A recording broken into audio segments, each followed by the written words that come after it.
La Chine a lancé des exercices militaires à grande échelle dans les eaux autour de Taïwan pour dissuader l'île autonome de chercher l'indépendance.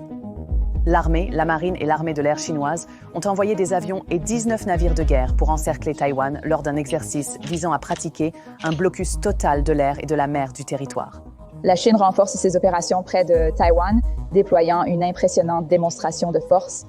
L'armée chinoise a également déployé des missiles hypersoniques anti-navires, et ce que les analystes disent être un signal à l'encontre des États-Unis contre toute interférence potentielle.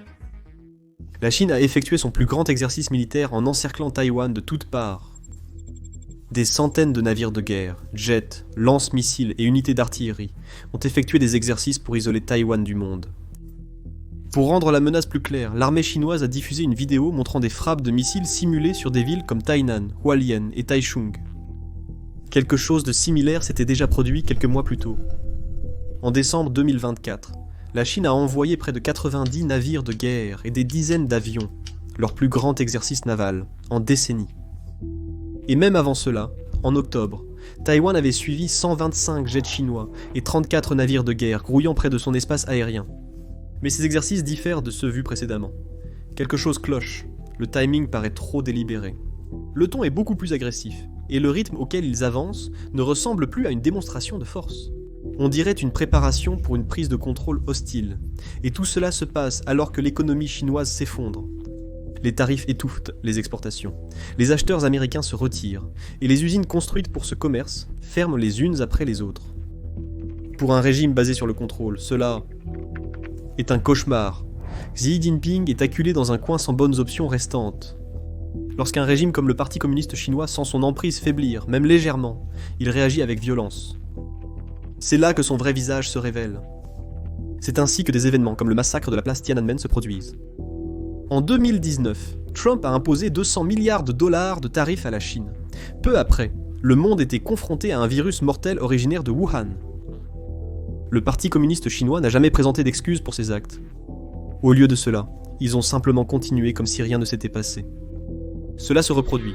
Les tarifs écrasent encore les exportations chinoises, certains augmentés de 145%, voire 245%. Les chaînes d'approvisionnement chinoises, autrefois prospères, s'effondrent.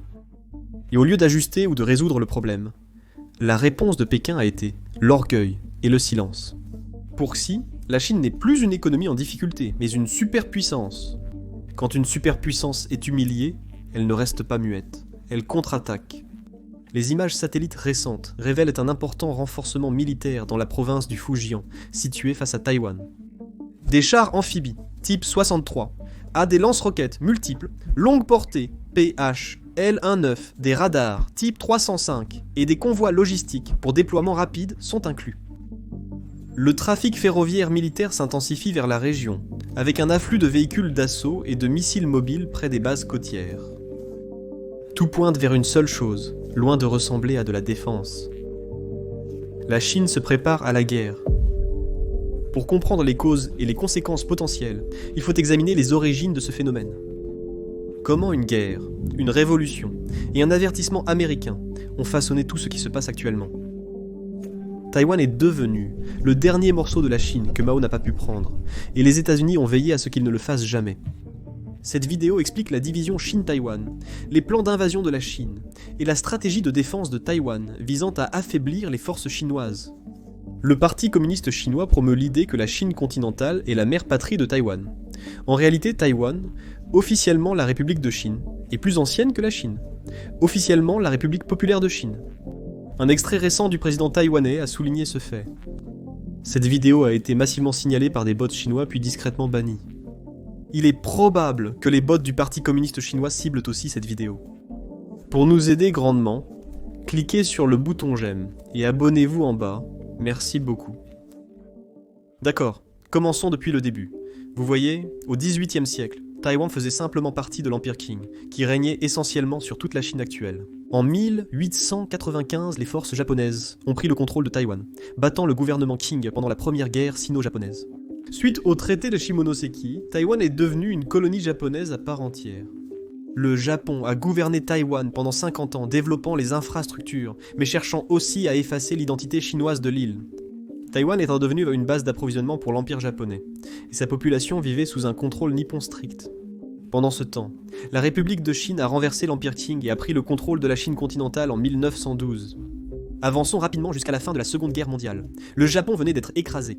Après des années de guerre brutale en Asie et dans le Pacifique, le Japon a dû capituler. Pendant les pourparlers de reddition, la République de Chine a informé les États-Unis et le Royaume-Uni que le Japon contrôlait toujours Taïwan, mais que l'île faisait partie de la Chine.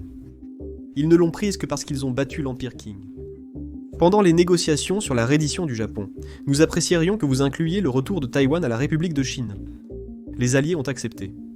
Selon les conditions après la défaite du Japon, Taïwan a été remis à la République de Chine en 1945.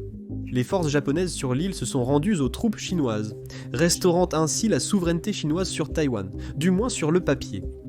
Selon les conditions élaborées après la défaite du Japon, Taïwan a été remis à la République de Chine en 1945. Les forces japonaises à Taïwan se sont rendues aux troupes chinoises, restaurant ainsi la règle chinoise sur l'île, du moins sur le papier. Ainsi, la République de Chine, le gouvernement chinois de l'époque, contrôlait désormais totalement la Chine continentale et Taïwan. Alors qu'ils s'efforcèrent de reconstruire le pays, une guerre civile d'envergure a éclaté, plongeant à nouveau le pays dans le chaos. Cette fois, elle venait de leur peuple. Le Parti communiste, dirigé par Mao Zedong, s'est levé de l'intérieur. Après des années de combats brutaux, les forces de Mao ont gagné.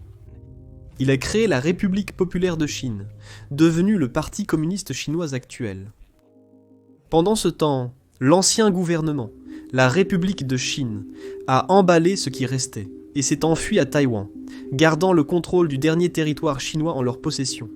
Mécontent que l'ancien gouvernement lui prenne un morceau de Chine, Mao a décidé d'envahir Taïwan, mais a perdu.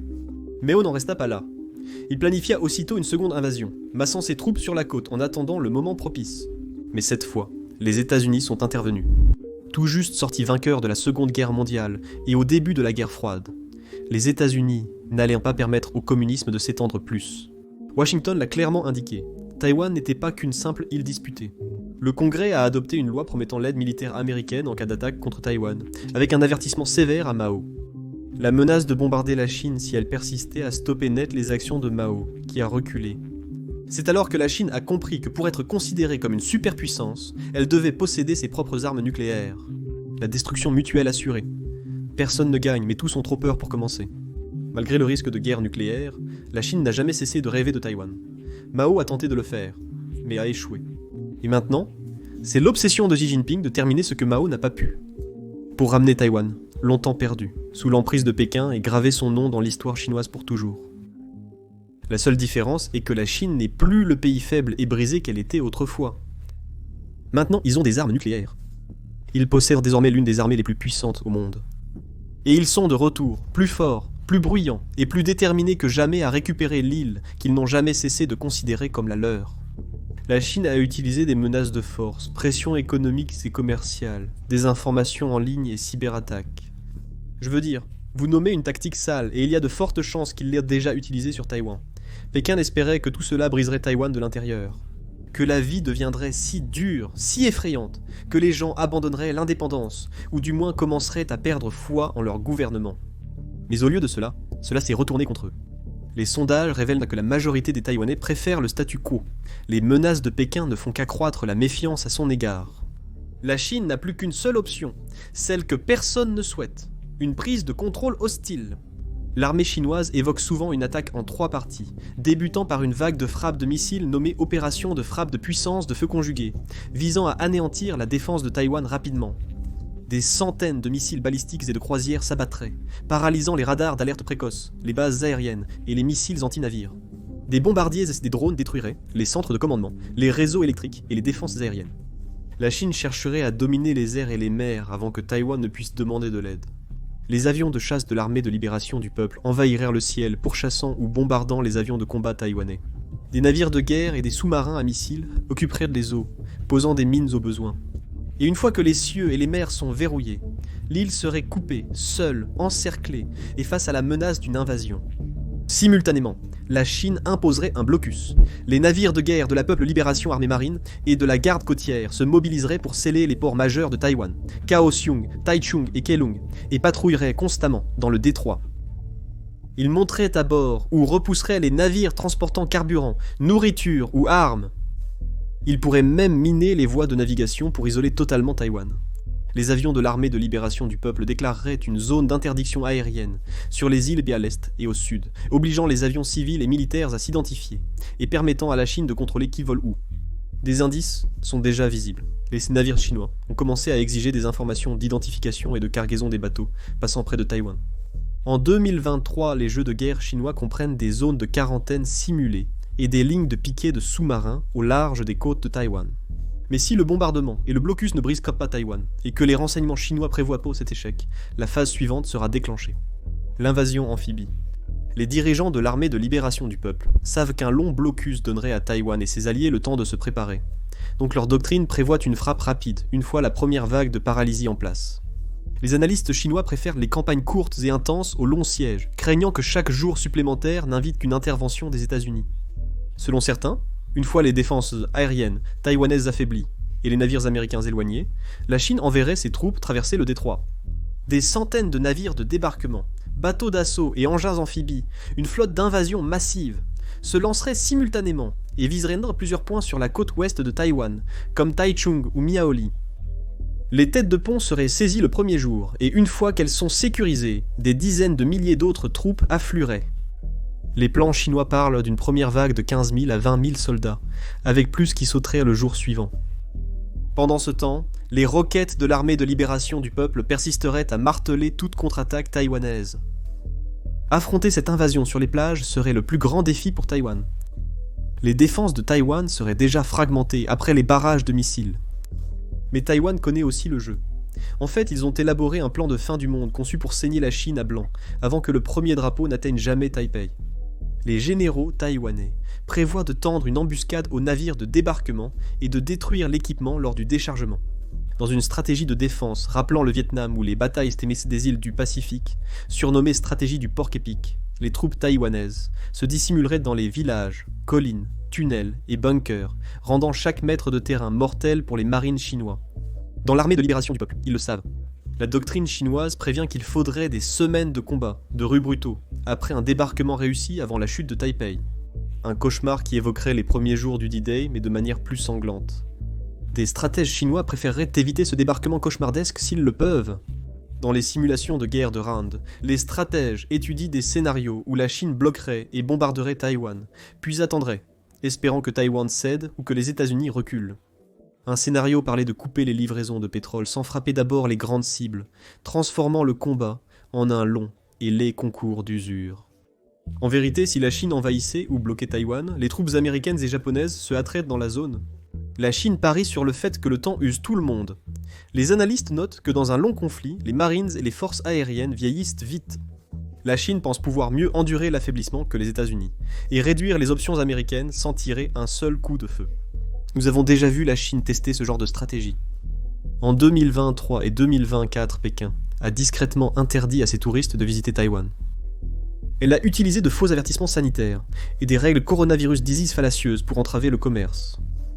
Elle a éliminé les alliés diplomatiques de Taïwan un par un, exerçant une forte pression sur les pays pour qu'ils rompent leurs liens et se soumettent à Pékin.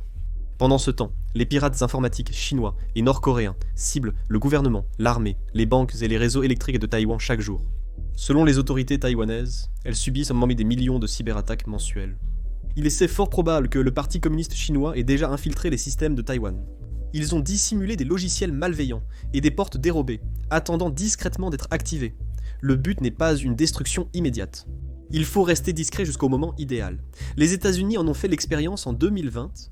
Pendant les attaques SolarWinds, des pirates ont infiltré les réseaux du gouvernement américain, sans lancer immédiatement d'attaque majeure. Ils sont restés là pendant des mois, collectant des informations, et attendant le moment propice, comme en Ukraine. Les pirates russes ont infecté les réseaux électriques ukrainiens, avec des logiciels malveillants, bien avant de lancer les attaques de coupure de courant, attendant le moment propice pour frapper. Quand le moment est venu, ils ont simplement actionné l'interrupteur. C'est ainsi que cela commencerait, silencieux, invisible, avant même le premier tir. Taïwan sera conscient de l'inégalité du combat et sait qu'il ne peut pas se permettre d'attendre pour réagir. La vraie question est, que fait réellement Taïwan pour l'arrêter ? Depuis 2016, le gouvernement taïwanais s'est orienté vers un nouveau plan d'action appelé le concept de défense globale, ou simplement la stratégie du porc-épic.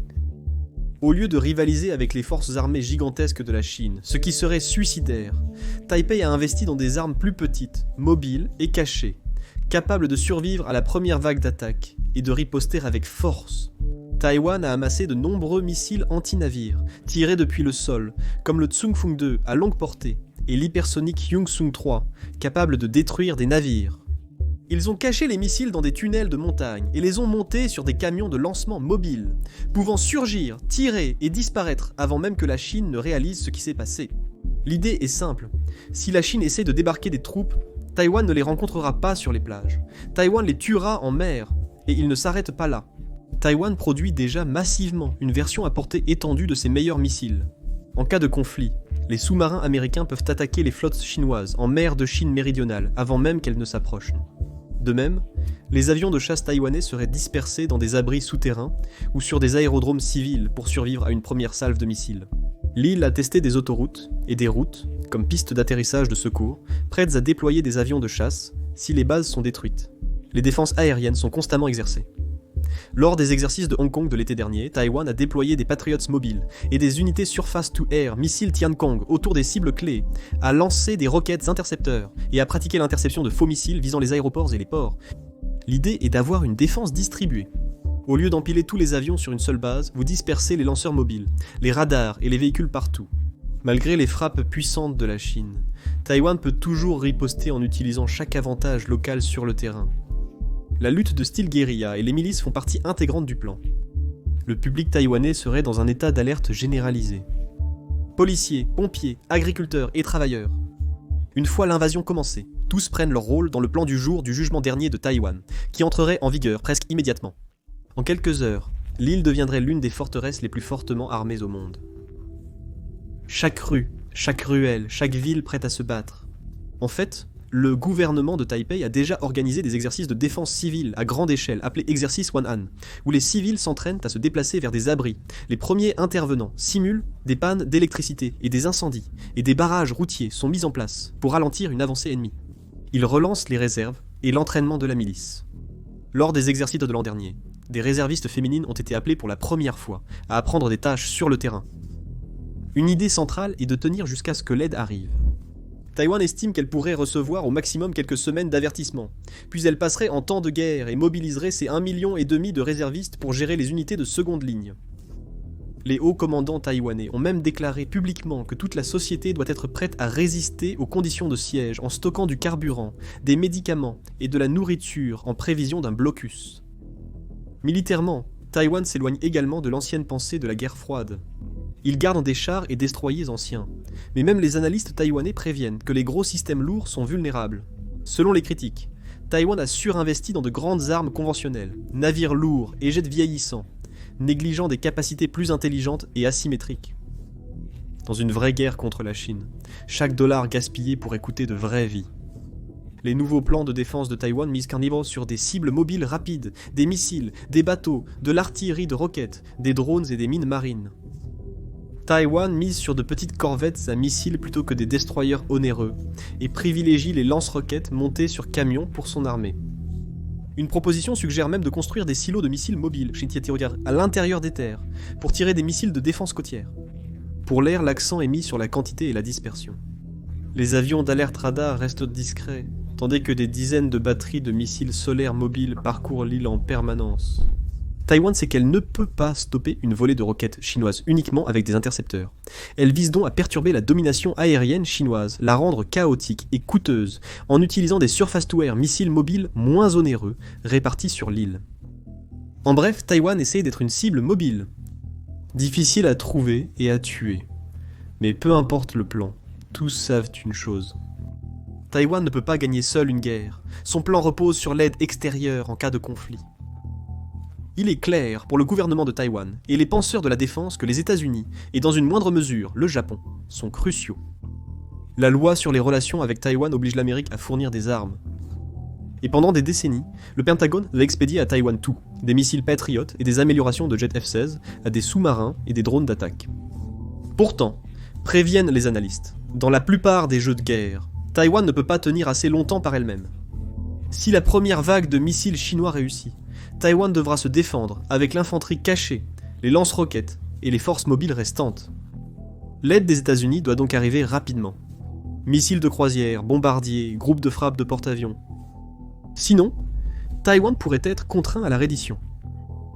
Le Japon, un allié, renforce ses efforts et prévoit de doubler ses dépenses militaires d'ici 2027, malgré des décennies de pacifisme d'après-guerre. Ils acquièrent des missiles similaires aux Tomahawks américains pour cibler les sites de lancement chinois en cas de conflit. L'an passé, Washington et Tokyo ont conçu des plans pour déployer des lance-roquettes américains, dont des High Mobility Artillery Rocket Systems sur les îles du sud du Japon, prêts à cibler les forces chinoises autour de Taïwan. Dans jeu de guerre après jeu de guerre, l'alliance États-Unis-Japon-Taïwan finit par vaincre l'invasion chinoise dans la plupart des scénarios, mais seulement à un coût dévastateur. Une simulation du Centre pour les études stratégiques et internationales a révélé que Taïwan résistait avec l'aide des Alliés dans la plupart des scénarios, mais à un coût effroyable. Les pertes des États-Unis et des Alliés se chiffrent en dizaines de navires coulés, centaines d'avions abattus et dizaines de milliers de victimes de tous bords. Taïwan elle-même subirait des dommages massifs, avec son économie et son infrastructure dévastées, et Pékin le sait aussi. Même si la Chine échoue à prendre Taïwan, une guerre brutale pourrait déstabiliser l'emprise du Parti communiste chinois sur le pouvoir. Ainsi, de récents jeux de guerre de l'armée de libération du peuple se montrent plus prudents, considérant une invasion massive comme ultime recours et privilégiant des frappes limitées, blocus et démonstrations de force. Mais si les choses se corsent, Taïwan est prêt à rendre la guerre si brutale, si laide, que personne ne gagne. YouTube vient de faire une annonce stupéfiante. Il paie les créateurs 64 millions par jour. Pourquoi ? Parce que YouTube manque de créateurs. C'est pourquoi vous voyez des vidéos sur votre page d'accueil qui ont moins de 1000 vues, comme celle-ci. Bien sûr, cela ne veut pas dire que tout le monde devrait se lancer sur YouTube, mais si vous y avez déjà songé, que ce soit avec ou sans montrer votre visage comme dans cette vidéo, c'est le moment idéal pour commencer.